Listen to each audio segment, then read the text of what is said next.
नमस्कार, मैं रवीश कुमार। आइए जानते हैं 5 मिनट में बड़ी खबरें। आप कमेंट करके जरूर बताइए। नेपाल में भारतीय गाड़ी पर विरोध। नेपाल में यातायात संगठनों में भारतीय नंबर गाड़ियों 22 स्तर घंटों से अधिक रोकने पर रोक की मांग को लेकर देश भर में चक्काजाम किया। बस स्टैंड खाली, हालात बेहद चुनौतीपूर्ण बनाने हुए हैं।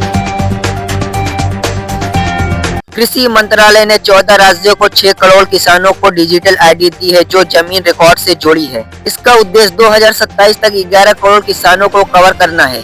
इससे फसल बीमा, कृषि लोन, पीएम किसान जैसी योजना पारदर्शी तरीके से मिल सकेगी। मुजफ्फरपुर में नाम बदलने की मांग। अयोध्या में महंत राजू दास ने मुजफ्फरपुर का नाम बाबा गरीब नाथ धाम करने की मांग की है। उन्होंने मठ मंदिरों के सरकार के नियंत्रण से मुक्त कर दी संपत्ति को सनातन धर्म रक्षा को लगाने की अपील की है।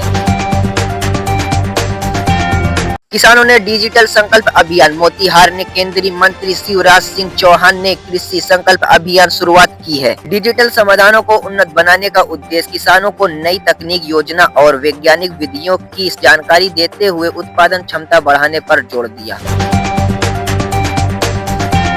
अन्ना यूनिवर्सिटी रेप केस में चेन्नई कोर्ट ने अन्ना यूनिवर्सिटी केस में आरोपित ज्ञान शेखर आजीवन कारावास 90,000 जुर्माने की सजा दी है। 19 वर्ष छात्रा दुष्कर्म का दोषी अब कम से कम 30 साल जेल में रहेगा। अदालत ने इसे सख्त टिप्पणी का फैसला सुनवाया।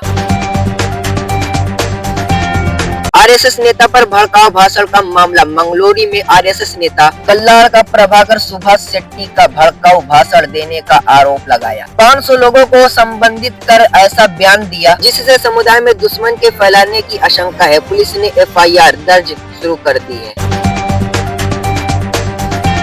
चिराग पासवान के चुनावी संकेत। चिराग पासवान ने विधानसभा चुनाव लड़ने की संकेत देते हुए कहा वो मैं करूं। उन्होंने पार्टी के फैसले चलने की बात कही है। इसके बाद उनके संभावित चुनाव क्षेत्र को लेकर चर्चा तेज हो गई है और पार्टी के पास प्रस्ताव भी दिया गया है। भारत में जापानी नागरिक संघ साइबर ठगी सीबीआई ऑपरेशन चक्र में 5 जापान पुलिस और माइक्रोसॉफ्ट के साथ मिलकर एक साइबर ठग गिरोह को पकड़े थे। आरोपी भारत से जापानी लोगों के सिस्टम में मालवेयर भेजकर खुद को माइक्रोसॉफ्ट बताकर ठगी करते थे। दिल्ली, हरियाणा, यूपी के छापों 6 गिरफ्तार हुए थे। पाक में $2 अरब निवेश का ऐलान। तुर्की अजरबैजान ने पाकिस्तान $2 अरब निवेश की घोषणा। सैन्य सहयोग का वादा किया है। हल्की मिर मुद्दे पर दोनों सीधा समर्थन नहीं किया। अजरबैजान में बैठक के जराए इस्लामिक देशों के एकजुटता का संदेश दिया गया था, जिस पर भारत की नजर बनी हुई है।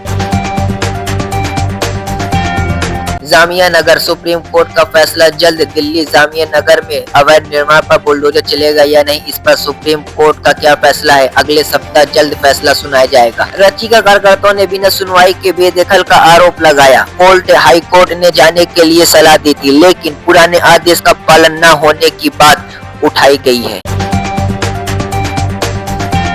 सुप्रीम कोर्ट को मिले 3 नए जज। सुप्रीम कोर्ट में 3 नए जज नियुक्त किए गए। कर्नाटक हाई कोर्ट में chief justice NV Anjaria Guwahati, chief justice Vijay Bishnoi Bombay, high court के चीफ जस्टिस एएस चंद्रशेखर। कानून मंत्री अर्जुन राम मेघवाल ने सोशल मीडिया की जानकारी ताजा की थी।